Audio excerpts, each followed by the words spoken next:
이제 말씀 나누겠습니다. 우리 말씀 보시죠. 자, 골로새서 4장 7절에서 18절입니다.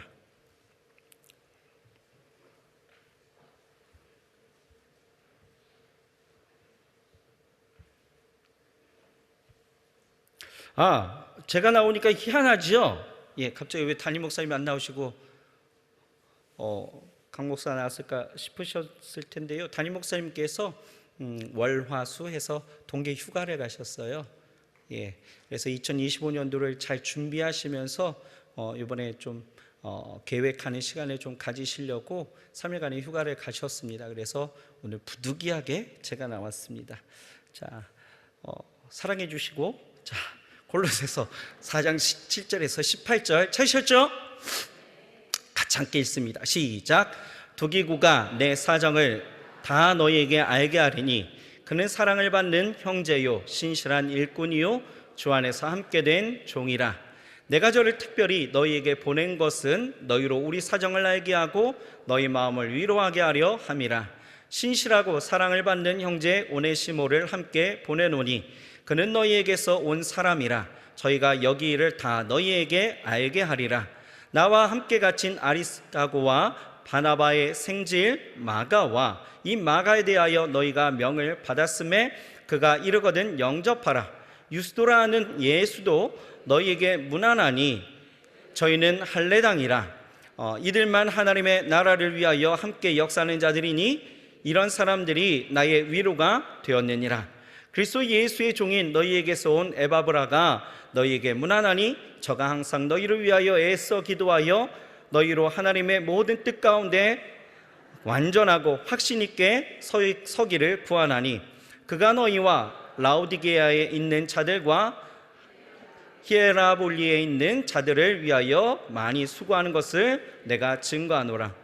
사랑을 받는 의원 누가와 또 데마가 너희에게 문안하니라.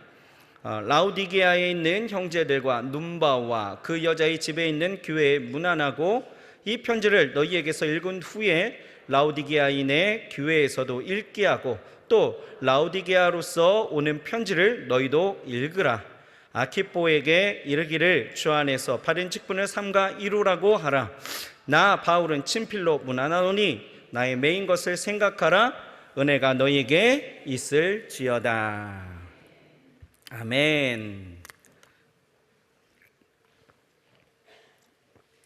자, 오늘 본문을 보게 되었지만 이 본문은요, 바울이 골로새에 있는 성도들에게 쓴 이제 편지의 마지막 부분이죠. 이를 통해 우리는 바울이 얼마나 많은 동역자들과 함께 일했는지를 알 수가 있습니다. 바울은요, 많은 사람의 이 사랑과 도움과 또 섬김으로 이런 위대한 믿음의 사람으로서 하나님의 일을 감당할 수 있었다라는 거죠.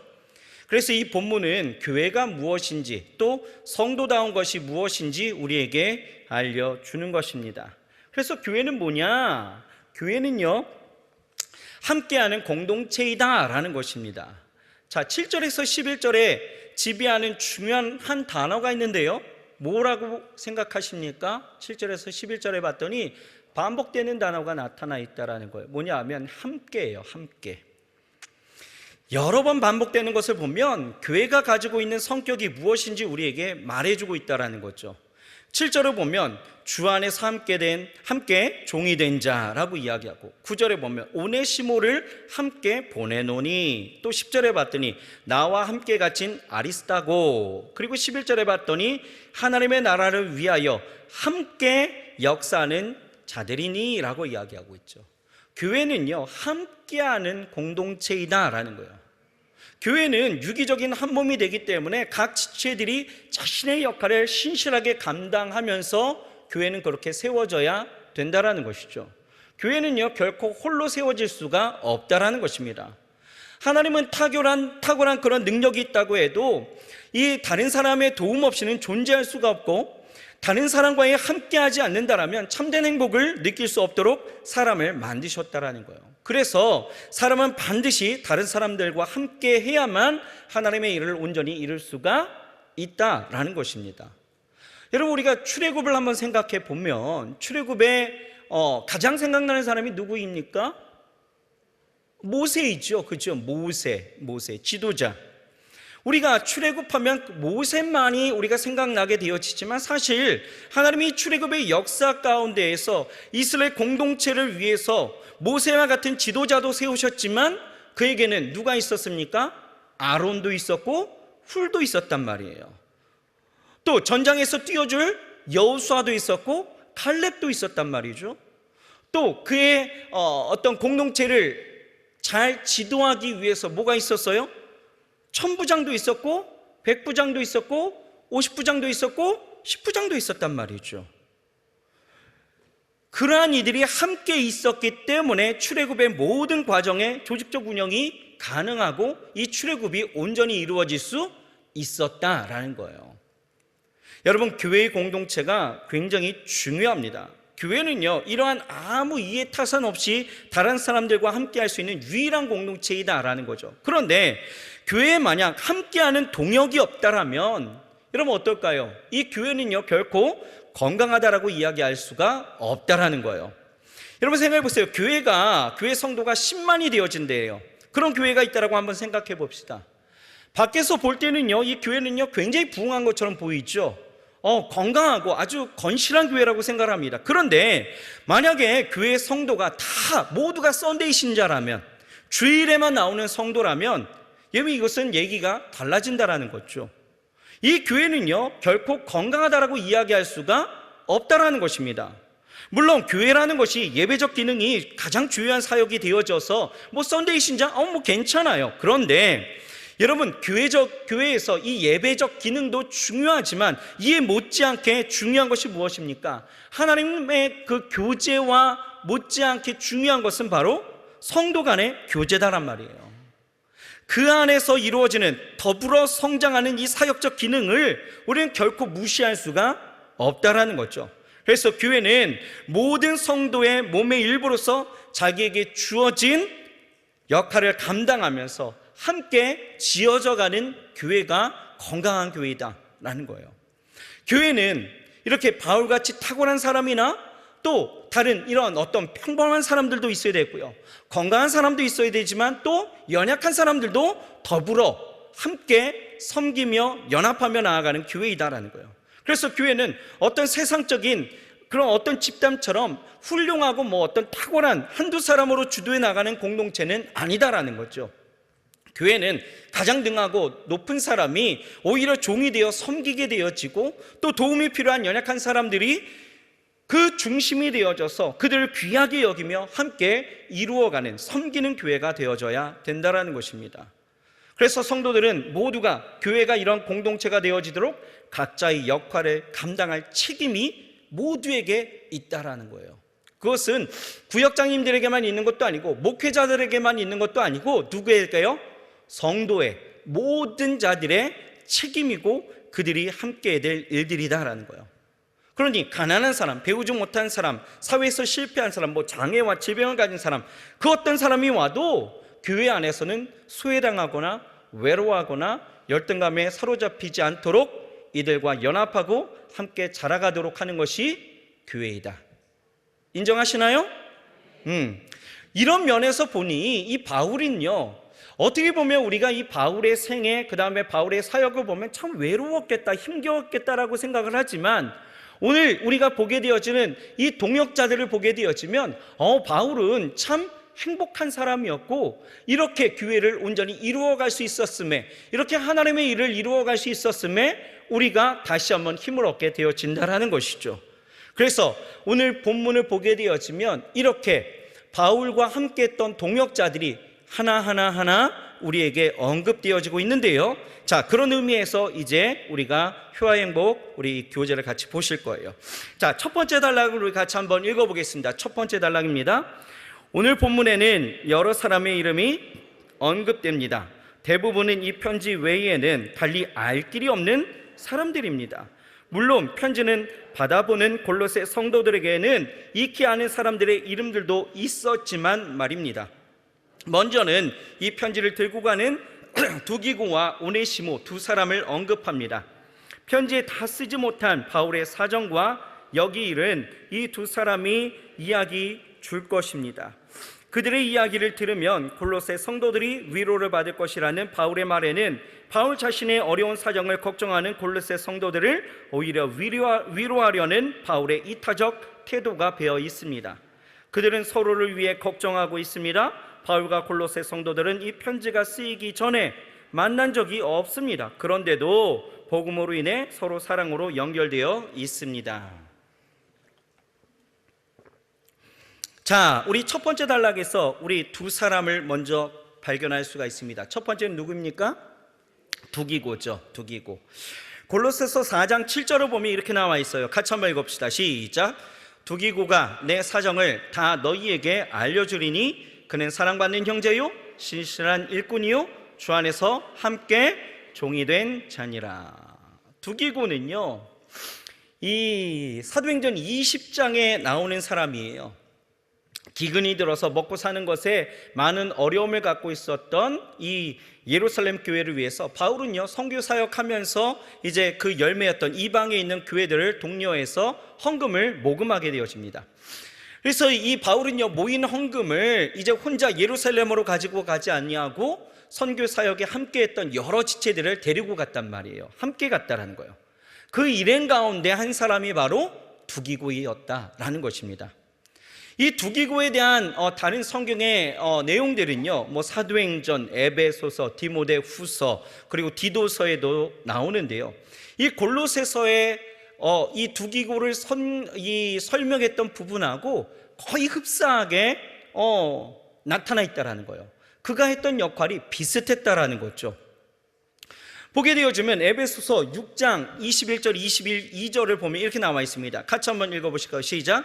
나의 사정 곧 내가 무엇을 하는지 너희에게도 알리려 하노니 사랑을 받는 형제여 주 안에서 신실한 일꾼인 두기고가 모든 일을 너희에게 알리리라. 우리 사정을 알리고 또 너희 마음을 위로하기 위하여 내가 특별히 그를 너희에게 보내었노라. 지금 어떤 일을 했다고요? 바울은요, 자기 사정을 알리기 위해서 사람을 보낼 때에 자기 대신에 누구를 보냈어요? 두기고를 보냈다라고 말씀하고 있죠. 디모데후서 4장 12절에도 바울은요, 그레데 섬에서 목회하고 있었던 이 디도에게 사람을 보낼 때에도 두기고를 보냈다라고 이야기를 하고 있습니다. 이렇게 두기고는요, 바울 대신에 각 지역에 가서 바울의 이 사정을 지금 알리고 그 교회 성도들을 위로하기 위해서 보낸 바울의 신복이었다라는 거예요. 바울이 보내놓고 아무 염려하지 않아도 정말 그렇게 해도 되는 그러한 믿을 수 있는 사람 두기고였다라는 거죠. 여러분, 이와 같이 이 세상에 저 사람을 보내면 아무 염려하지 않아도 된다라고 할 수 있는 사람이 내 곁에 있다라는 것은 굉장히 큰 복이에요. 여러분 주변에 그런 사람들 계십니까? 계셔요? 예. 이 말은 이 사람은 내 마음을 잘 이해하고 내 심정을 그대로 사람들에게 전달해 줄 수 있는 사람이라는 건데, 여러분 이렇게 공동체 내에서는 서로를 이해하고 서로를 알아주고 서로를 생각해 주어서 믿음을 줄 수 있는 사람들이 넘쳐나야 합니다. 우리 구역들이 그렇게 되어야 하는 거예요. 우리 교회가 그렇게 되어야 한다라는 것이죠. 지금 상황을 보면 바울이 옥에 갇히자 골로새에 있는 성도들이 염려를 합니다. 한 번도 본 적이 없는 사이지만 이 골로새 성도들은요, 갇혀있는 이 바울을 걱정하고 있었고, 바울은 그런 걱정하고 있는 골로새 성도들의 이야기를 듣게 되어졌을 때에 자기의 사정을 그들에게 알려주려고 그들을 위로하고 그들을 격려하기 위해서 두기고를 보냈다라는 거예요. 바울은 감옥에 있는 것이 고생스럽긴 했지만 이것이 괴롭기만 한 일은 아니었다라는 거예요. 헤아릴 수 없는 하나님의 계획하심과 도우심이 있었다라는 것을 말함으로써 이 교우들의 염려를 덜어주고자 했다라는 거죠. 이것이 서로 간에 서로 걱정해주고 그것에 대해서 너무 걱정하지 말라고, 나 잘 있다고, 나 잘 하나님의 계획하심과 그 섭리하심과 그 도우심 아래 내가 잘 지내고 있다라고 서로를 위로하고 격려하는 것, 이것을 우리는 뭐라고 이야기하느냐? 따라하겠습니다. 성도의 교제. 이것이 성도의 교제다라고 이야기하는 거예요. 사도신경을 보게 되어지면 성도가 서로 교통하는 것과 바로 이 교통, 이것이 바로 성도의 교제, 이렇게 이야기하는 거죠. 그래서 성도 간의 이러한 교통하에 서로의 사정을 알고 함께 고하고 위로하는 일이 있어야 이것이 진짜 구역 안에서, 그리고 우리가 성도로서, 진짜 성도로서 살아낼 수 있는 우리의 모습들이어야 한다라는 것을 우리는 두 기고를 통해서 알 수 있다라는 거예요. 진정한 교통이 있어야 된다라는 거죠. 제가 대청에 있었을 때에 이 대청 사역을 하면서 어떻게 이 대청이 좀 부흥하면 좋을까라고 생각을 하다가 소그룹 모임이 부흥하면 대청이 부흥한다라는 것을 하나님이 그런 마음을 주셨습니다. 그래서 이 구역 모임을 이렇게 활성화하려고 진행을 하고 있었는데, 이 구역 모임을 권면하면 때로는 어떤 지체들은 이 모임을 가지 않으려고 하는 지체들도 있었단 말이에요. 모임을 가지 않으려고 하고 예배가 끝나면 얼른 도망가는 친구들이 있어요. 그래서 이 친구들을 쫓아가죠. 예배가 끝나면 뒷문으로 얼른 나가고 붙잡습니다. 머리끄댕이를 잡진 않아요. 부르는 거죠. 불러서 이 친구랑 얘기를 해요. 왜 구역 모임 가니? 얼마 안 간대요. 왜 안 가니? 라고 이야기하면은 아직 이런 라뽀, 이런 유대관계가 형성되지도 않았는데 내 삶의 아픈 것들을 말한다는 것이 쉽지 않는다라는 거예요. 그러니 구역 모임이 자연스럽게 그냥 형식화되어지고 누구도 그런 분위기가 누구도 그렇게 말하는 분위기가 되어지지 않으니까 그냥 기도 제목도 그냥 인류화 되어져 있다라는 거죠. 그냥 성령 충만, 뭐 건강, 결혼, 취업, 뭐 이직, 뭐 이런 것만 말하고 어떻게 살면서 어떤 일 때문에 고민하고 있고 자신의 진짜 삶에 그 아파하는 것들 또한 나누려고 하는 것들, 이런 것들을 나누지 않는다라고 하니 그냥 다 눈치가, 그냥 분위기가 그렇게 흘러가다 보니 이 구역 모임에 대한 어떠한 진지한 태도, 그것에 대한 어떤 사모함, 이런 게 다 없다라는 거예요. 그러니 그 모임을 가기가 싫다라는 거예요.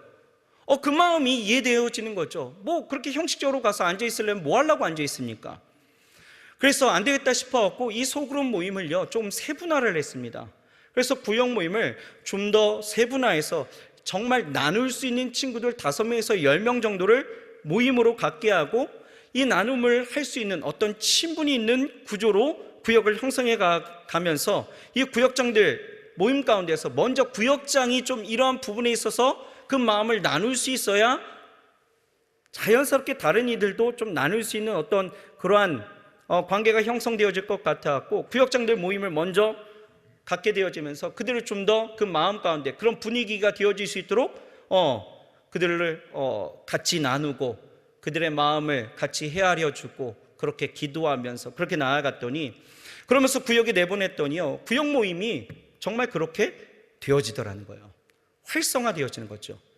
그래서 구역 모임에 참여하지 않았던 청년들이 참여하게 되어지고, 그렇게 허물없이 서로의 어려움, 그리고 정말 세상에서는 그 다른 어떤 얘기도 말할 수 없는 일들을 서로 나눔을 갖게 되어지고, 서로 간의 어떤 형편 가운데 있었던 일들에 대해서 공감하면서 또 그것에 대해서 같이 기도하는 시간, 그러면서 그 기도에 응답받았던 모든 일들을 같이 고백하는 시간들이 되어지니, 여러분 이것이요 구역 모임이 활성화되어지고, 그러면서 그 조직이 좀 더 확장되어지면서 그렇게 신앙이 성숙되어져 가고, 그렇게 하나하나의 구역들이 활발하게 이루어지다 보니까 대청이 부흥하더라라는 거죠.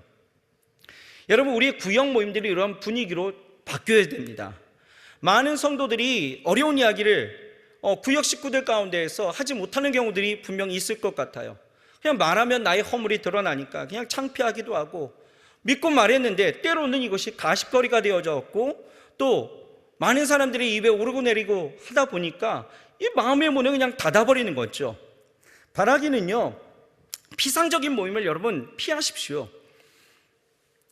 우리의 예배, 우리의 구역 예배, 이 모임은요 이 분위기는 굉장히 그냥 피상적이고 형식적으로 흘러가서는 안 된다라는 거예요. 진정한 것을 나눌 수 있고 그 마음을 함께 할 수 있는 그러한 교회, 그러한 공동체가 되어질 수 있어야 된다는 것입니다. 우리는 세상 그 누구에게도 할 수 없는 이야기를 서로 믿고 할 수 있는 신뢰가 그 공동체 안에 이루어질 수 있도록, 서로의 아픔을 나누고 의지할 수 있도록 여러분 그렇게 교회를 빚어갈 수 있어야 된다는 거예요. 혹시나 여러분의 그런 아픈 기도의 제목을 나눌 때 때로는 어떤 사람들의 가십거리가 되어져서 그렇게 되돌아오는 피드백들이 여러분 좀 내 마음을 어렵게 하는 경우들도 있어요. 하지만 여러분 어떤 상황 가운데 있든지 그것 때문에 여러분 낙심하거나 상처받지는 마세요. 왜냐하면 교회라는 것이 모든 사람들이 완전한 사람들, 같은 마음으로 우리가 있으면 얼마나 좋겠어요. 그런데 연약한 사람들이 교회 안에 있다라는 생각을 하게 되어지면 그 연약함 가운데서 나오는 이러한 일들 때문에 여러분 우리가 어려워하는 것이 아니라 오히려 더 그것들로 서로 보듬어가고 또 보듬어가는 그런 기회로 삼고 나아갈 수 있어야 된다는 것이죠. 특별히 여러분들에게 좀 부탁드리는 것이, 말이 많으신 분들이 참 있어요. 여기서 말이 많다라는 것은 BMW죠. BMW 아십니까? Big Mouth Woman. 별로, 네. 이게 무슨 얘기냐면, 좀 지체가 어려운 이야기를 꺼내놓으면 여러분 그 꺼내놓는 사람은 먼저는 좀 신뢰하는 마음이 있겠죠. 그리고 그 어려운 마음을 꺼낸다라는 그 자체가 얼마나 귀합니까? 그런데 그 마음에 다짐을 하고 다짐하면서 믿는 마음으로 그렇게 했는데 여러분 그 마음에 이것을 그냥 전하게 되어지고 또 왜곡하게 되어지고 그것들이 다른 사람들의 가십거리에 오르게 내리게 되어지면 여러분 그 마음의 배신감이라는 것은 굉장히 큰 거예요. 누구에게도 할 수 없는 말을 가까스로 그냥 끄집어내서 교회 지체들에게 말했는데 그 이야기가 어느 순간 비난과 조롱거리로 바뀌지 않도록 우리는 주의해야 된다는 것이죠. 여러분 사실 그렇게 닫힌 문들은 다시 연다라는 것이 여러분 이게 여간 어려운 일이 아니다라는 거예요. 아, 교회 공동체는 이런 거야 그러면서 교회 공동체는 이런 데니까 어려운 얘기, 사정 이야기해도 돼. 근데 이미 닫힌 문을 어떻게 여냐 이 말이에요.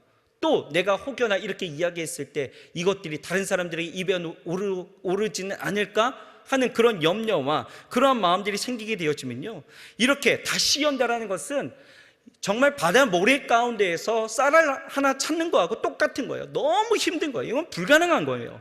그러니 특별히 우리 구역장님들이나 또는 그 구역 안에서 좀 말하기 좋아하시는 분들 분명히 있어요. 우리끼리 얘기지만 여러분 조심해야 합니다. 이게요 쉽게 생각할 일이 아니다라는 거예요.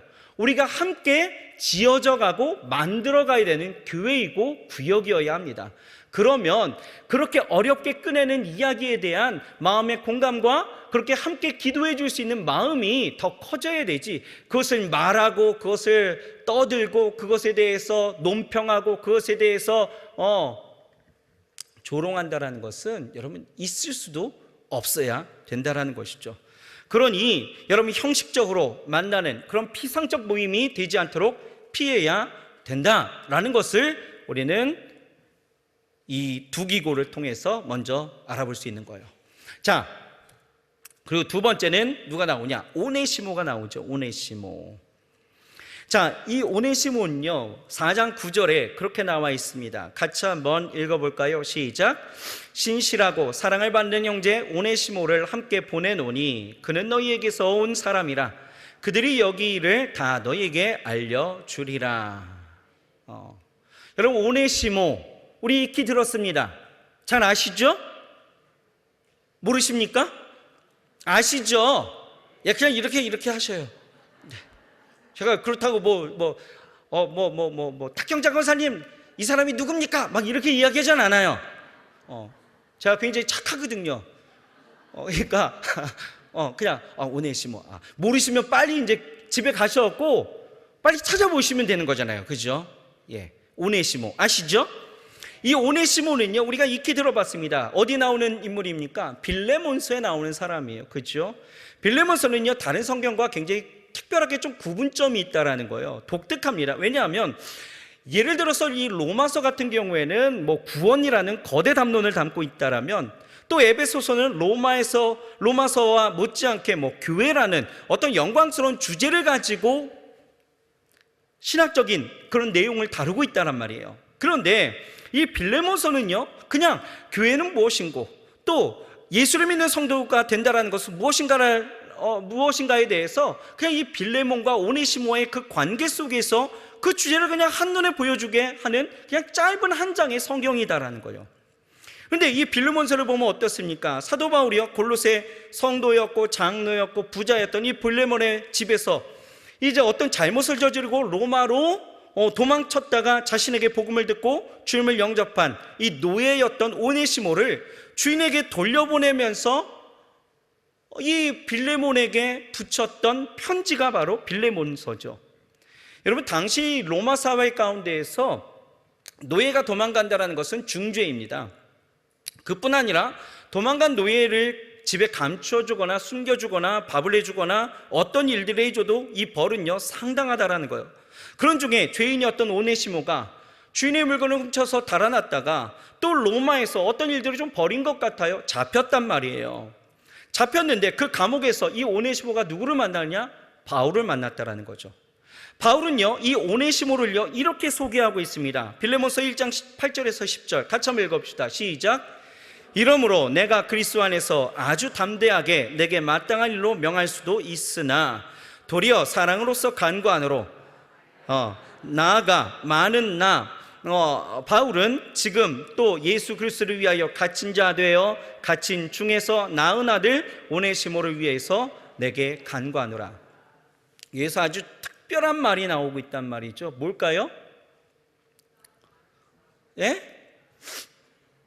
갇힌 자 중에서 낳은 아들 오네시모를 그렇게 지금 표현하고 있단 말이에요. 갇힌 자 중에서 낳은 아들.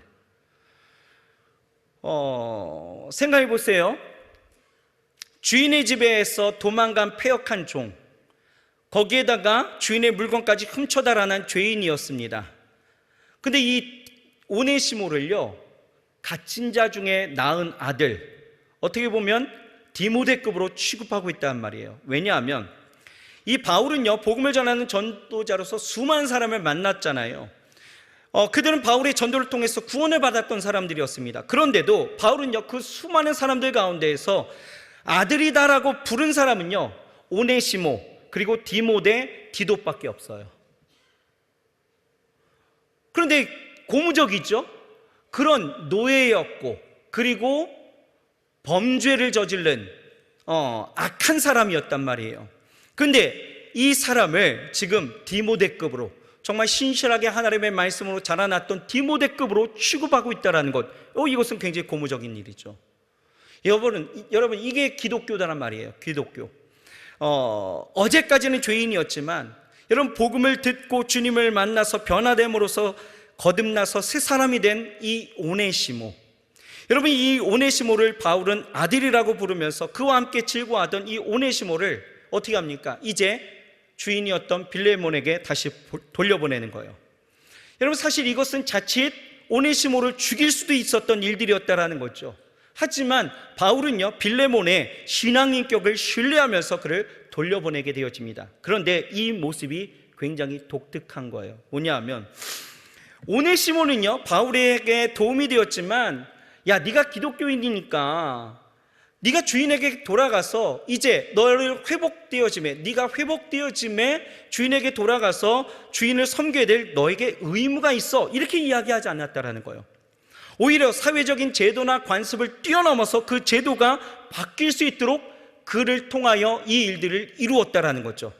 그러면서 엄격한 이런 계급사회의 신분의 틀을 다 깨뜨려버리고 종을 이제 뭐라고 부르냐, 형제로 받아들이라 라고 이야기하는 거예요.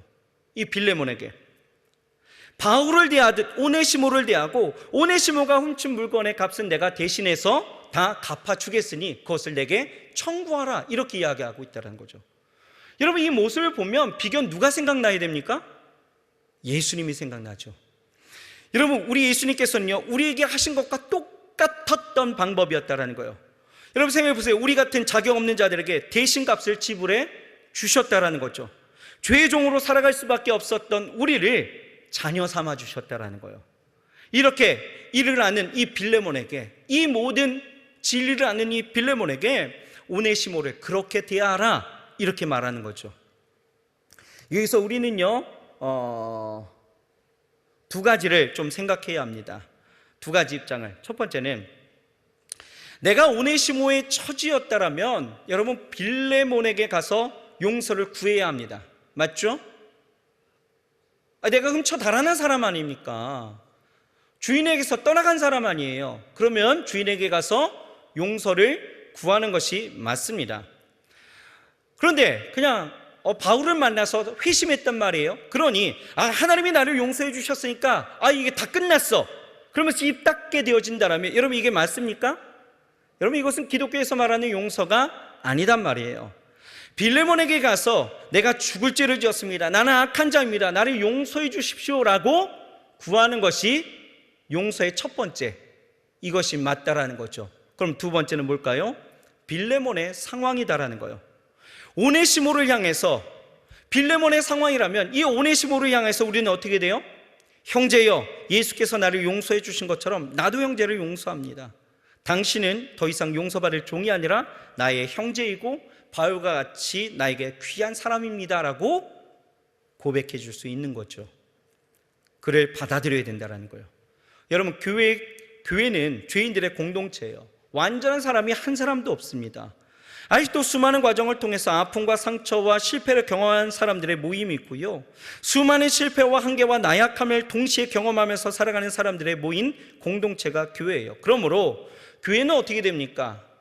우리 서로는 서로 용서를 구하고 용서할 뿐 아니라 서로를 형제자매로 대할 수 있어야 된다는 거죠. 이게 오네시모를 통해서 우리가 구해야 될 일들이에요. 여러분, 우리는 형제자매로 여겨야 된다는 거예요. 그렇다고 해서 여러분 너무 언니 동생 하지 마세요.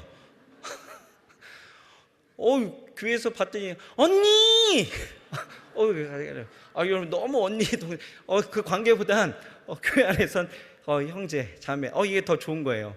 집사님, 권사님, 이거 얼마나 좋아요. 그리고 중요한 것은 우리 과거의 허물에 붙들려 살지 않도록 여러분 지체들을 용서하고, 우리는 무엇보다도 뭐 해야 되느냐? 그 허물들을 뭐 해야 돼요? 잊어야 된다는 거예요. 여러분, 도망친 노예로서 산다라는 것, 너는 도망친 노예라는 것으로 이 오네시모를 낙인 찍었다라면 여러분, 이게 그 공동체 안에서 용납이 되어졌더라도 그 공동체 안에 온전히 거할 수 있을까요? 그 기억이 남아있다라면?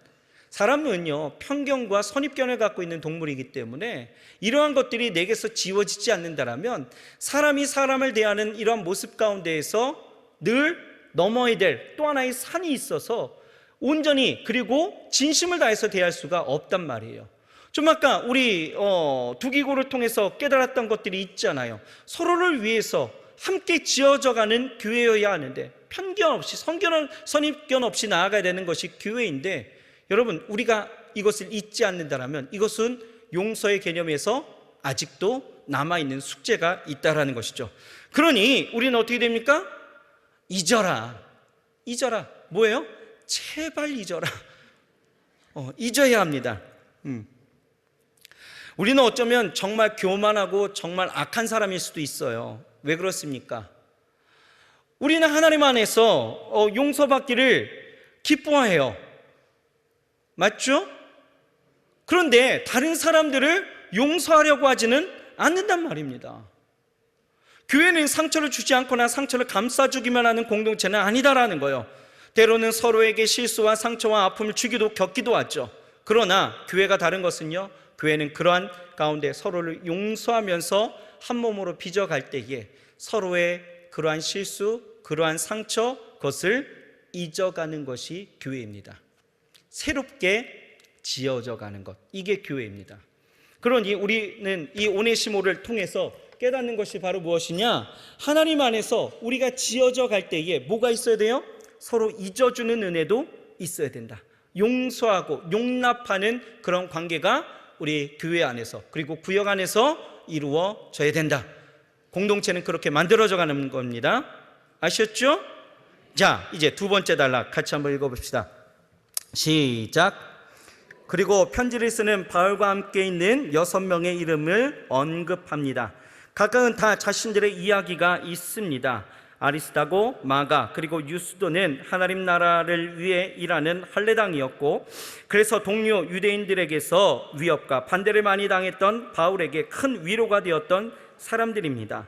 바늘로 찔러도 피 한 방울 나오지 않을 것 같아 당당하게 보이지만 바울도 인간적인 연약함이 있었음을 보입니다. 복음을 따라 사는 것은 외로운 길이기에 복음과 사랑으로 연결된 사람들은 서로에게 위로가 됩니다. 에바브라는 고향이 골로새입니다. 고향 사람들에게 복음을 전하는 전도자였고 지금은 바울과 함께 지내며 고향을 떠나는 동안 고향 교회들을 위해 힘써 기도하고 있습니다. 모교회라는 말을 씁니다. 나의 신앙이 시작된 교회, 내가 수고하며 사역하였던 교회를 떠나야 하는 상황들이 있습니다. 그러나 여전한 사랑으로 할 수 있는 것들을 하는 것이 아름답습니다. 자,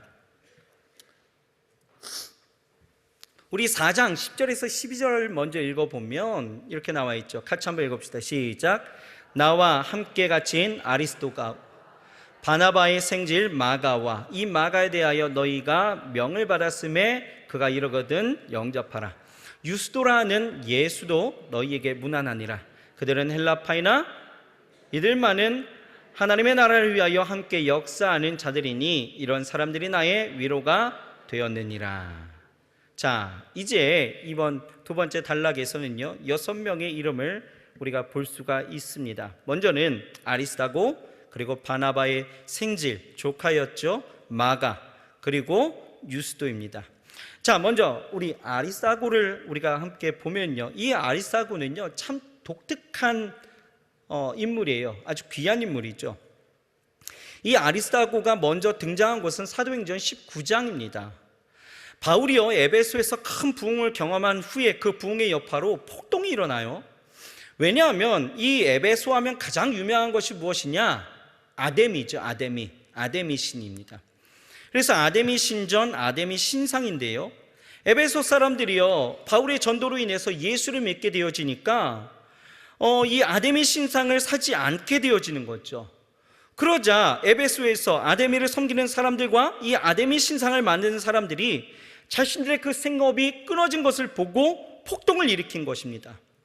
그때 바울과 그와 함께 다니는 동료들을 잡아서 그곳의 사람들에게 끌고 가게 되어지죠. 당시 이 바울의 동료 중 한 사람이 바로 아리스다고였습니다. 또 사도행전 20장을 가게 되어지면 이 바울의 권면으로 이방인 교회들이 예루살렘 교회를 돕고자 헌금한 돈을 가지고, 이 헌금을 가지고 예루살렘으로 가는 그 일행 가운데 또 한 사람이 누구냐? 두기고도 있었고 또 아리스다고도 있었단 말이에요. 또 사도행전 27장을 보게 되어지면 바울이 예루살렘에서 이제 로마로 이송될 때에 어떤 일들이 있었습니까? 유라굴로를 만나게 되어지잖아요. 풍랑도 만나고 배도 파손되어지고 온갖 고생이란 고생을 다 했단 말이죠.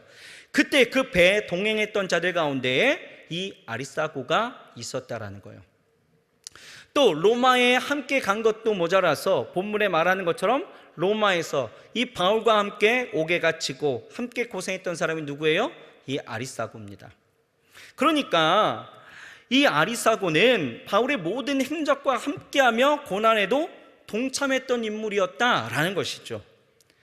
여러분, 사람들에게 찬사를 받거나 영광을 누릴 때에 옆을 보면 주위 사람들이 굉장히 많이 있어요. 그런 사람들은. 그러나 사람들에게 지탄을 받거나 고난을 겪을 때 옆에서 신실하게 같이 있어주는 사람들은 참 드물죠. 진짜 친구는 그때 함께 있는 사람일 것 같습니다. 진짜 동역자는 기쁠 때만 아니라 이렇게 어렵고 슬프고 고난당할 때 옆에 있는 사람들이 아니겠습니까? 이 말씀을 보면서 저도 가끔 이런 상상을 해보는데, 내가 이렇게 좋을 때, 웃을 때에는 웃는 얼굴로 나를 대해주고 사랑해주는 사람들이 있어요. 그런데 어느 날 내가 만약에 실수를 해왔고 사람들에게 비난받는 일을 했다면 신실하게 내 옆에 있어줄 사람이 있을까? 이런 생각을 한번 해본 거예요. 제 옆에서 목사님 세상이 뭐라 해도 저는 목사님 믿어요 라고 말해주기보다 다 등 돌릴 것 같은 생각에 가슴이 싸늘해지는 거죠. 외로워지는 거예요. 그러면 누군가 또 이야기할 거예요. 목사님 주님이 계시잖아요. 우리가 하는 말 그거 아닙니까? 주님이 계시잖아요. 이 말로 우리는 다 통일되는 거예요. 그냥 주님이 계시잖아요. 물론 맞죠. 주님이 계시는 것 당연해요. 그러나 사람인지라 바람으로는 어떻습니까? 나의 어떤 순간에도 나를 믿어주고 아껴주고 사랑해주는 사람이 내 옆에 있다면 좋겠다는 바람은 누구에게나 있는 거죠. 그런데 이 바울에게 있어서 그런 마음을 충족해주는 사람이 누구였느냐? 바로 아리스다고였단 말입니다. 여러분들은 어떠십니까? 여러분들은 그렇게 온갖 고생과 아픔을 겪을 때에 여러분들을 신실하게 믿어주고 응원해주고 격려해주는 사람이 있으십니까? 있으세요? 목사님, 과부 마음은 과부가 알아줘야죠. 그러니 구역장 마음은 구역장이 알아줘야 돼요. 물론 구역장들이 알아줘야 되겠죠. 서로가 위로가 되어야 합니다. 자, 옆 사람을 보면서 나는 당신의 위로가 되어줄 수 있습니다 라고 고백하십시오.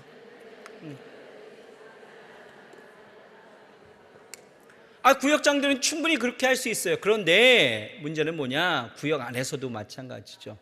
여러분, 구역원들이라고 해서 무조건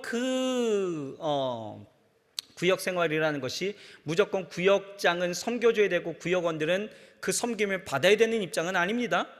서로가 동역하는 관계가 되어져야 되죠. 그게 건강한 것입니다. 그러니까 서로가 어려움이 있을 때 기댈 수 있어야 된다는 거예요. 그러니 구역장으로서 기대는 것, 이거는 어떻게 됩니까? 여러분들의 마음을 좀 내려놔야 돼요. 난 구역장이니까 항상 훌륭하고, 그리고 충분히 센 마음을 갖고 보여줘야 돼. 아니요, 여러분들의 아픈 마음 그대로 고스란히 드러내세요. 괜찮습니다. 서로가 의지하고 서로가 보듬어주고 서로가 돌봐주는 것, 이것이 교회 공동체의 온전한 모습 아니겠어요? 그러니 구역장이 구역장 마음 알아준다고 구역장에게만 이야기하는 것들이 아니라, 선임 구역장에게만 그것을 이야기하는 것이 아니라 서로 간에 공동체 안에서 활발하게, 좀 아까 우리 나눴잖아요. 아픈 것도 서로 나눌 수 있는 그러한 관계의 형성들이 우리 가운데 있어야 된다는 것이죠. 제가 어느 날 그 동물농장을 좀 봐요. 이 동물을 보면요, 참 배울 게 많이 있습니다. 어느 날 동물농장을 봤더니요, 오리 2마리가 주인공이었어, 그날. 그런데 이 한 마리는요, 참 안타까운 게 목을 제대로 가눌 수가 없는 거죠. 선천적으로 얘가 태어나면서 좀 이렇게 좀 피그덕한 것 같아요. 그래서 이 목을 제대로 가눌 수가 없으니까 얘가 몇 걸음 가지 않으면 계속 넘어지고 그러는 거죠. 그러면서 발버둥 치게 되어지면 얘가 어떻습니까? 털이 다 뽑히고 그 부분이 털이 잘 안 나는 거예요. 그러니까 얼마나 불쌍해 보여요. 그러니까 이 오리를 보면은 오래 살지 못하겠다라는 거죠. 그러니까요, 그 오리의 주인이요, 그것에 대해서 이제 인터뷰를 하는 거예요. 뭐라고 이야기하냐면, 사람들이 저 오리는 죽는다라고 했어요. 자주 넘어지니 몸에 상처도 많고 넘어지면 제대로 일어나지 못하고 그냥 발버둥 치느라 털도 많이 빠져요. 그런데요, 옆에 있는 오리 때문에 사는 것 같아요. 이렇게 이야기를 하는 거예요. 그걸 보니까요, 감동이 되는 거예요. 뭡니까? 교회가 이래야 된다라는 거죠. 교회가 이래야 됩니다. 성도가 이래야 합니다. 여러분, 아리스다고가 바울에게 했던 진실하고 변함없는 사랑, 그를 지켜주고 그 고난에 동참할 수 있었던 그 마음, 여러분, 이것이 우리 가운데도 있어야 합니다. 여러분, 구역과 교회를 잘 돌보십시오. 그리고 그 안에서 정말 신실하게 옆을 지켜줄 수 있는 그런 구역장님들 되시길 주의 이름으로 축원합니다. 그리고 여러분들 뿐만 아니라 우리 모든 성도들이 각자가 다 아리스도하고처럼 그렇게 살아가야 되는 거예요. 그게 건강하고 온전한 교회의 모습들이다라는 것이죠. 자, 그리고 네 번째는 마가입니다. 마가는요, 초대교회 당시 명문가 출신입니다. 마가가 제일 먼저 나온 부분은 사도행전 12장이에요. 복음을 전하다가 산헤드린에 의해서 옥에 갇힌 이 베드로가요, 어땠습니까? 천사의 도움으로 인해서 나오는 사건이 일어나게 되어지죠. 그렇게 베드로가 기적처럼 옥에서 나와서 제일 먼저 찾아간 곳이 누구냐? 마가의 어머니 집이었어요. 그곳에 성도들이 모여서 이 베드로의 석방을 위해서 함께 기도하잖아요. 그런데 베드로가 천사의 도움으로 나오게 되어지고 그 마가의 어머니 집에 도달하게 되어졌을 때 문을 두드리죠. 근데 이때 로데라는 여자아이가 나와서 누구세요? 라고 했더니 이 베드로의 그 음성이 들리더라는 거예요. 그러니까 너무 놀라갖고 이 아이가요, 문을 열어주지도 않고 그냥 쥐쳐 들어가갖고 이야기하는 거예요. 뭐라고 이야기합니까? 베드로가 왔다라는 거예요. 베드로 사도가 왔다라는 거예요. 그러니까 사람들이 뭐라고 이야기합니까? 아이를 꾸중하면서 네가 미쳤도다 라고 이야기했다는, 미쳤대요. 아니, 지들이 기도해놓고 죄송합니다, 우리 귀한 성도님들이 기도해놓고 그렇게 네가 미쳤도다. 그렇게 말했던 집이 마가의 어머니 집. 그러니까 그 마가의 집안은요, 사실 이 초대교회 때부터 처음으로 예수를 믿었던 아주 귀한 가문입니다. 그런데 이 마가가 사실은 바울과 바나바와 함께 1차 전도여행을 떠났다가 무슨 이유였는지는 모르지만 도중에 혼자 집으로 오게 되어져요. 그래서 사도행전 15장을 보면 마가를 데리고 2차 전도여행을 데리고 가야 하는 그 문제를 놓고 상의를 하다가 바울과 바나바가 싸우게 되어집니다. 심하게 다투게 되어지고 결국은 갈라서게 되어지는 거예요. 바울과 바나바와 같은 위대한 인물이 다투고 갈라서서 바울은 실라와 함께 가고 바나바는 마가와 함께 각각 다른 쪽으로 떠나게 되어졌다는 말이에요. 그 논란의 중심 인물이 누구예요? 마가였다라는 거예요. 어쩌면 이 마가는요, 바울에게 있어서 용서하기 어려운 사람이었을 수도 있다라는 거죠. 바울은요, 예루살렘 교회와 연결해주고 안디옥 교회로 불러서 함께 사역했던 귀하고 온유했던 이 바나바와 같은 사람하고 심하게 다툴 만큼 용서할 수 없었던 인물이 마가였다라는 거예요. 그런데 이 마가가 바울의 생애 말미에 어떤 인물로 등장하냐면 골로새서와 거의 비슷한 시기에 쓰인 이 빌레몬서를 보면 바울이 마가를 나의 동역자 마가 이렇게 부르는 거예요. 빌레몬서 1장 21절을 봤더니 뭐라고 하냐? 나의 동역자 마가. 그렇게 다투고 싸우고 이 사람 때문에 이 바나바와 헤어지게 되어진 그 논란의 중심의 사람이었는데 이 사람을 향하여서 뭐라고 하냐? 나의 동역자 마가 이렇게 부르는 거예요. 관계가 깨어져서 다시는 안 볼 거라고 생각해서 여러분 싸우는 시어머니 나에게 뭐라고 하는 시어머니보다 그렇죠 말리는 시누이가 더 미운 거예요. 그 시누이가 누구예요? 마가예요. 이해가 쉽죠? 마가예요, 마가. 그런데 그렇게 관계가 깨어져서 다시는 안 볼 거라고 생각해서 전도여행도 따로 갔는데 바울의 생애 말미에 이제 자신의 동역자라고 부를 만큼 관계가 회복된 것을 우리가 알 수 있다는 거죠. 또 이보다 더 늦게 쓴 이 바울의 생애 마지막에 썼던 이 디모데 후서를 보면요, 이 감옥 가운데서 이제 죽음을 앞둔 그 상황 속에 그 정말 외롭고 어렵던 시기였던 그 편지였는데 그때 아리 같은 디모데에게 너는 어서 속히 내게로 오라 이렇게 편지를 써요. 너는 내게 어서 속히 내게로 오라 이렇게 디모데에게 권유합니다. 그러면서 4장 11절에 이렇게 쓰더라고요. 같이 한번 읽어봅시다. 시작. 누가만 나와 함께 있느니라. 네가 올 때에 마가를 데리고 오라. 그가 나의 일에 유익하니라. 여러분 이게 얼마나 아름다운 모습입니까? 그렇죠? 여러분 우리는 연약한 사람들이기 때문에 서로 부딪힐 수 있어요. 서로에게 상처를 받고 상처를 입힐 수도 있습니다. 저도 목사이지만 여러분들에게 상처를 줄 수도 있고 제가 상처를 입을 수도 있다는 거예요. 그러나 교회는 어떤 곳이냐? 교회는 나의 과거의 실패 안에 사람을 묶어놓지 않고 언제든지 그 관계를 회복하고 함께 용서하고 하나 되어 더불어 크는 곳이 교회이다라는 거예요. 용납해주고 그와 함께 다시 동역하여 세워져 갈 수 있는 것이 교회이다 이러는 거예요. 그래서 우리는 마가를 통해서 그렇게 은혜를 누리는 거예요. 이해가 되십니까? 자, 그리고 다섯째는 유스도입니다. 유스도라는 예수 헬라파 사람이죠. 아리스타고, 마가, 유스도는 유대인이에요. 유대인들은 복음을 가장 적대했던 무리였죠. 그런데 이들 가운데 이 세 사람은요 복음을 받아들인 성도였습니다. 유스도에 대한 정보는 이것 외에는 별다른 정보가 없어요. 그런데 여기서 우리가 누리는 것은 바로 무엇이냐? 여러분 평범하다라고 해서 무의미한 것은 결코 아니다라는 것을 우리가 깨닫는 거예요. 유스도를 보면 평범하다라고 해서 이게 무의미한 것은 결코 아니다라는 거예요.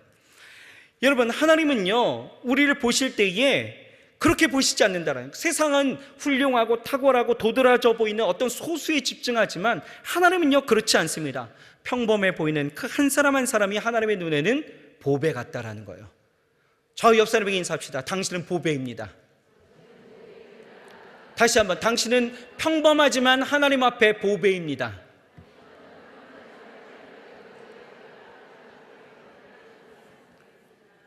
여러분 우리는 평범해 보여요.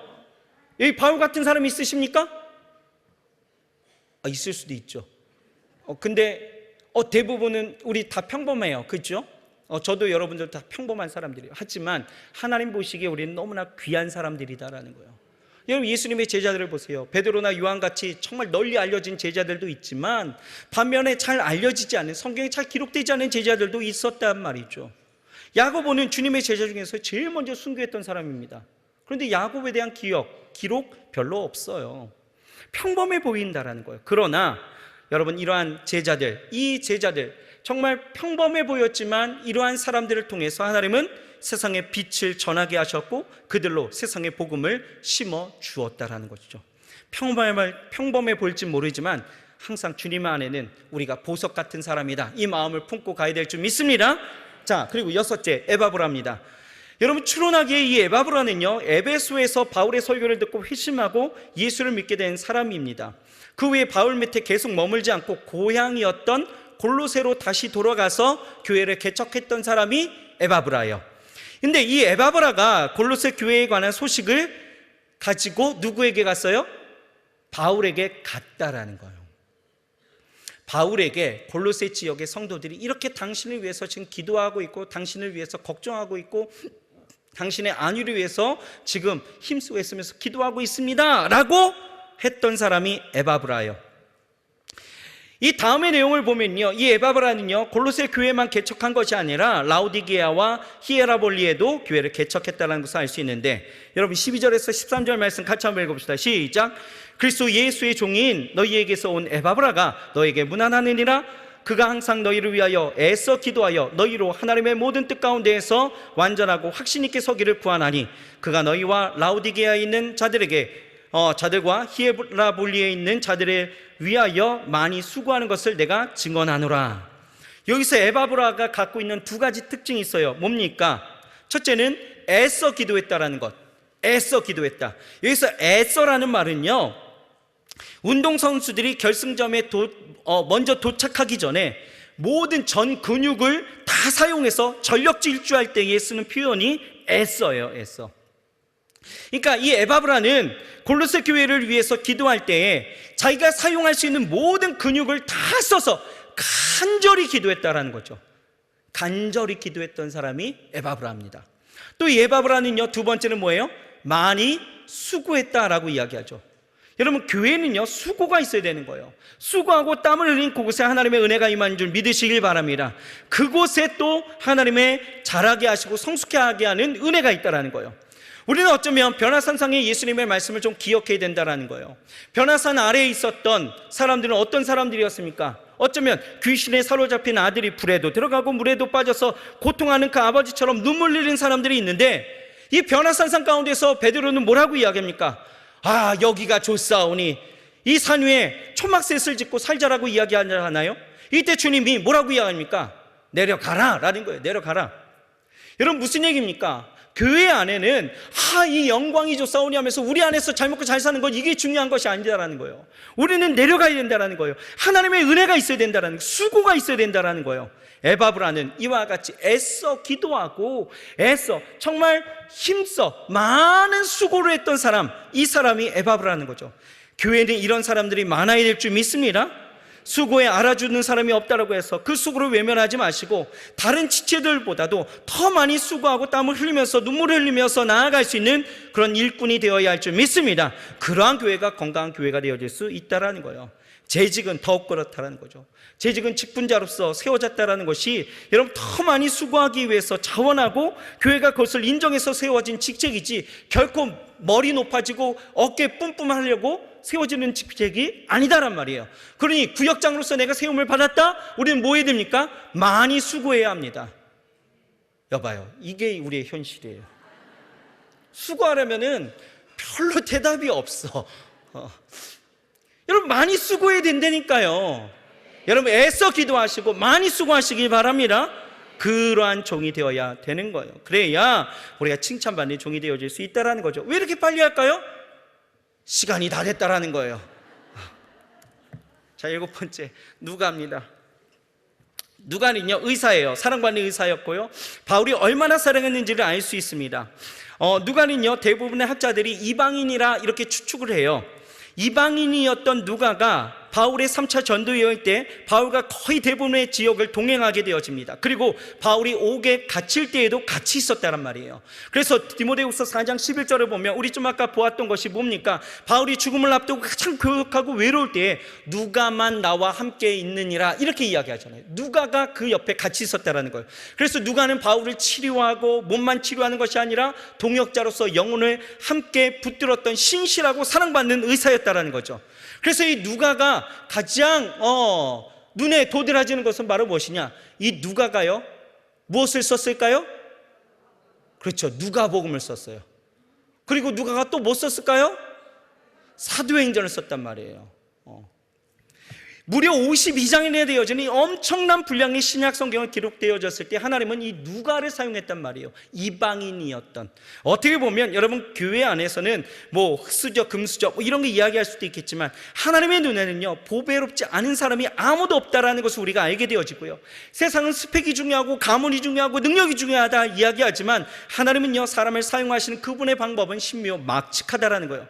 세상 사람들이 보면 저런 사람이 라고 할 만한 사람도 하나님의 손 안에 있으면 훌륭하고 멋지게 쓰임받을 수 있다는 것을 우리는 누가에게서 배울 수 있다는 것이죠. 그리고 8번째입니다. 누굽니까? 데마. 여러분 이 데마는요 누가나 마가는 먼저 어떤 면에서 우리가 정말 그러면 그렇지 할 수 있는 인물들이지만 이 데마는 좀 달라요.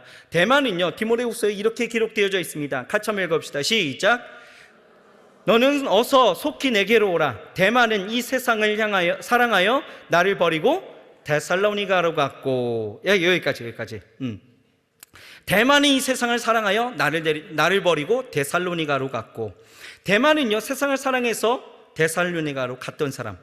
성경은 우리가요 본받을 만한 사람들의 어떤 위인전기가 아니다라는 거죠. 성경은 우리가 세상을 살면서 겪을 수 있는 모든 상황을 다 그대로 담고 있다라는 거예요. 여러분 좋은 동역자라고 해서 데마는 결정적인 순간에 바울을 배반하고 가슴을 찢어놓는 사람이었습니다. 그런 데마도 성경에 기록되어져 있다는 것. 여러분 데마의 마지막은 우리가 알 수 없지만 이런 사람이 교회에도 얼마든지 있다는 것을 우리는 인정해야 된다는 거죠.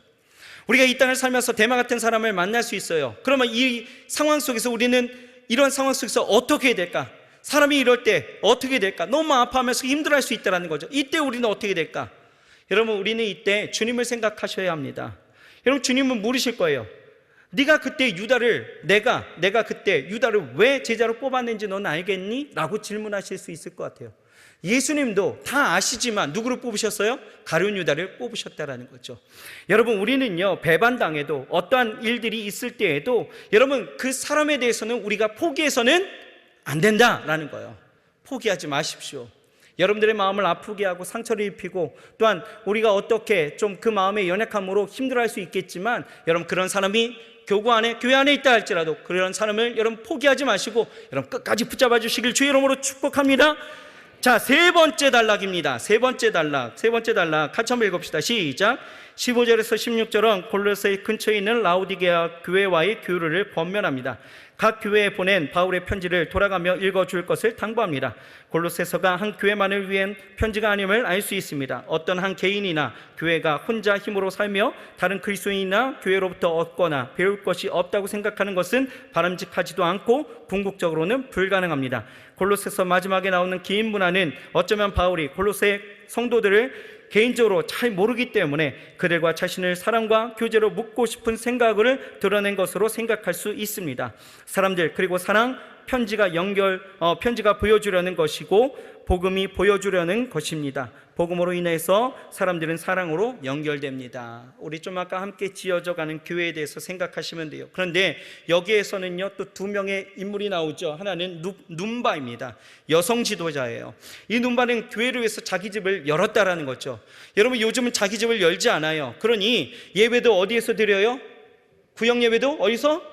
교회에서 드린다라는 거예요. 여러분 이것이요 결코 좋은 현상은 아닙니다. 여러분, 자기 집을 연다라는 것은 얼마나 복된 일인지 우리가 알아야 된다는 거예요.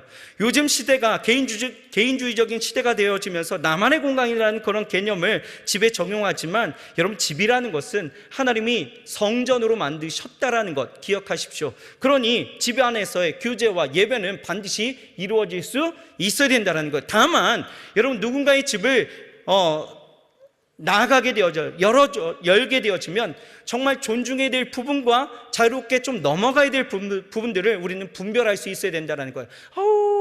청소도 안 했네. 설거지도 안 했네. 뭐 이런 얘기 좀 제발 하지 마시고요. 그 집에 뭐가 있네, 뭐 금땡이가 있네, 뭐 이런 얘기 하지 마시고요. 여러분, 항상 이 대신방 기간에 더 특별히 담임 목사님들 계속 말씀하시잖아요. 우리가 분별할 수 있어야 되는 거예요. 그래야 가정을 열지요. 여러분, 가정을 열어서 그곳에 예배한다는 건 굉장히 큰 의미입니다. 여러분, 하나님의 임재가 있었던 그 블레셋의 이 오베데돔의 집에 그 법궤가, 하나님의 임재의 상징이었던 법궤가 임하게 되어졌을 때 그 집이 복을 받았잖아요. 마찬가지로 하나님의 임재의 상징이었던 두세 사람이 내 이름으로 모인 곳에 내가 너희와 함께 있겠다라고 하는 그 예배가 있는 그곳에는 하나님의 임재가 있고 하나님의 복이 있는 것이 마땅한 거예요. 그러니 가정을 여는 것이 얼마나 축복된 일인지 우리는 깨달아야 됩니다. 여십시오.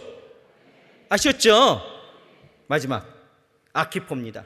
이 아키포는요, 본문에 보게 되어지면 아키포는 학자들의 견해에 따르면 이 에바브라가 이제 바울을 위해서 바울에게 이 골로새 지역의 이 성도들의 지금 걱정과 그 다음에 그러한 일들을 알리려 바울에게 가게 되어지잖아요. 에바브라가 떠난 이후 골로새 교회를 섬겼던 사역자라고 추측을 하게 되어집니다. 그런데 오늘 본문을 보면 어떤 이유인지 모르겠지만 그 직분을 머뭇거리면서 그만두려고 했다라는 거예요. 그래서 17절을 보게 되어지면 이 아키포에게 뭐라고 이야기하냐, 같이 한번 읽어봅시다. 시작. 아키포에게 이르기를 주 안에서 받은 직분을 삼가 이루라고 하라. 자, 이룬다라는 말은 무슨 뜻이냐? 완성하다, 이런 뜻을 갖고 있단 말이에요. 즉 바울은 하나님께 받은 직분을 도중에 그만두지 말고 완성하라, 이렇게 권면하고 있다는 거죠. 여러분, 구역장 생활하시면서 얼마나 낙심되십니까? 매년마다 연말이 되어지면 이거 해야 될까 말아야 될까 고민하는 분들이 너무나 많이 있다는 거예요. 그러나 여러분, 낙심되고 힘들고 정말 나만 수고하는 것 같고 할 일도 많아서 피곤하십니까? 그래서 직분을 내려놓고 하나님이 맡기신 일들을 여러분 그만 멈추려고 하고 계신가요? 여러분, 중요한 것은, 신앙생활에서 중요한 것은 따라합니다. 완주가 중요한 거예요. 여러분, 사회에서는 완주가 중요한 것이 아니라 선착이 중요한 거죠. 그렇게 선착이 중요하다라고 몰아가는 거예요. 그러니까 우리는 착각하는 겁니다. 이 세상은요, 1등만 기억하는 이 더러운 세상 막 이러면서 우리도 먼저 돼야 될 것이라고 생각을 하지만, 여러분, 그래서 교회도 별것 없다라고 생각하겠지만 아니다라는 거예요. 신앙의 핵심은 바로 무엇이냐? 완주다. 믿으십니까? 대만은 세상을 사랑해서 떠나가요. 아키포는 무슨 이유인지 모르지만 일을 그만두려 합니다. 하지만 여러분, 믿음의 경주를 경주하시기 바랍니다. 끝까지 멈추지 말고 완주해 가시길 주의 이름으로 축원합니다. 어떤 일에도 흔들리지 말고 오직 여러분 나아갈 수 있는 저와 여러분들이 되어야 될 줄 믿습니다. 여러분, 우리가 헬스를 하면 PT 선생님들이 늘 하시는 말이 뭡니까? 하나, 둘, 셋, 넷, 다섯, 여섯, 일곱, 여덟, 아홉, 뭐 아홉만 10번을 하는 것 같아. 그러다가 막 죽을 것 같으면 열 그러면서 내려놓으래요. 미치는 거죠. 그런데 여러분, 우리의 인생이 그 9 같은 순간들을 너무나 많이 만난다는 거예요. 하지만 그 9이 때는 어떤 때입니까? 근육이 만들어지는 때다란 말이에요. 그러니 여러분, 하나님 안에서 건강함을 누릴 수 있는 때인 것만큼 낙심하지 말고요, 제발 열이 될 때까지 완주하시길 주의 이름으로 축원합니다. 그래서 네 번째 단락을 보면 메인 것을 생각하라, 이렇게 이야기하는데, 여러분, 우리가 완주하면서 살 수 있는 것은 바로 무엇입니까? 18절이에요. 같이 한번 읽읍시다. 시작. 나 바울은 친필로 문안하노니 내가 메인 것을 생각하라. 은혜가 너에게 있을지어다.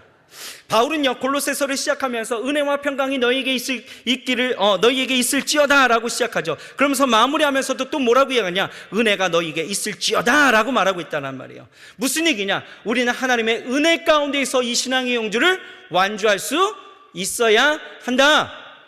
내 힘으로 내 능력으로 되는 것이 아니라 하나님의 은혜가 절대적이다. 아멘이신가요? 그러니 여러분, 하나님의 은혜가 아니면 우리가 완주할 수 없다는 것을 깨닫고 내가 지치고 힘들고 어려울 때마다 우리는 하나님의 은혜를 늘 기억하고 그 은혜를 바라고 그 은혜를 채워가면서 나아가야 될 줄 믿습니다. 기도하겠습니다. 사랑의 하나님, 감사합니다. 이 골로새서를 마무리하면서 우리에게 주시는 이 귀한 은혜를 깨닫게 하시옵소서. 10명의 아버지 하나님의 바울과 동역했던 이들을 통하여서 우리가 각각의 깨닫는 지혜를 얻습니다. 하나님, 우리 사랑하는 구역장님들, 정말 이 모든 것을 통하여서 교회가 어떻게 이루어져 가는지, 교회는 무엇인지, 성도의 본분은 무엇인지를 깨닫게 하여 주옵시고, 이 모든 일에 우리가 함께 동역하며 함께 지어져가는 교회가 되어주시도록 역사하여 주시옵소서. 예수님의 이름으로 감사하며 간절히 기도드렸사옵나이다. 아멘.